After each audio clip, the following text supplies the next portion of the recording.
Pride and Prejudice by Jane Austen. Chapter 5. Within a short walk of Longbourn lived a family with whom the Bennets were particularly intimate. Sir William Lucas had been formerly in trade in Meryton, where he had made a tolerable fortune, and risen to the honour of knighthood by an address to the king during his mayoralty. The distinction had perhaps been felt too strongly. It had given him a disgust to his business, and to his residence in a small market town. And, in quitting them both, he had removed with his family to a house about a mile from Meryton, denominated from that period Lucas Lodge, where he could think with pleasure of his own importance, and, unshackled by business, occupy himself solely in being civil to all the world.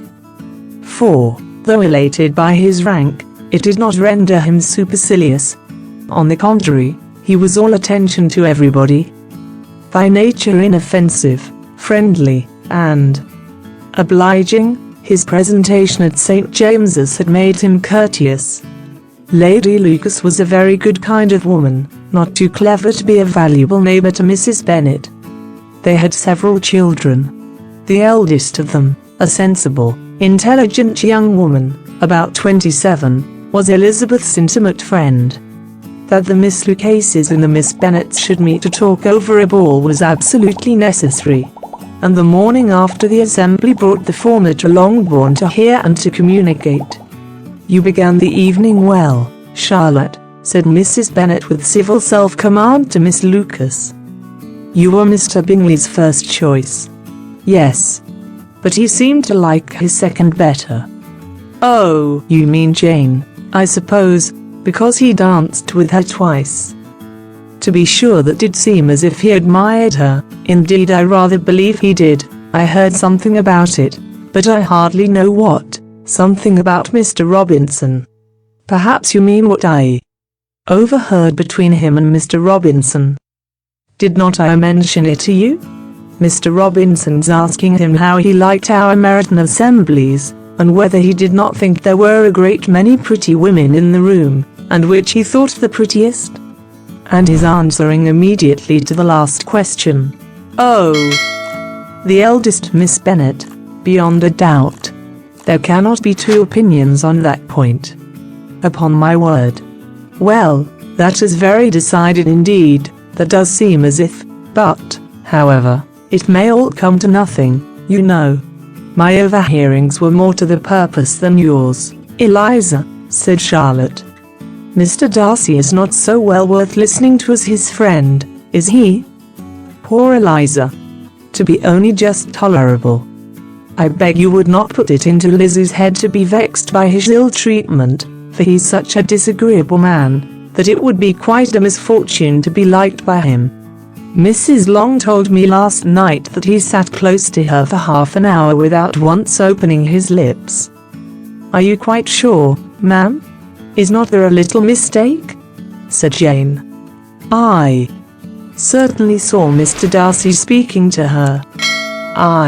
Because she asked him at last how he liked Netherfield, and he could not help answering her. But she said he seemed quite angry at being spoke to. Miss Bingley told me," said Jane, "that he never speaks much, unless among his intimate acquaintances. With them he is remarkably agreeable."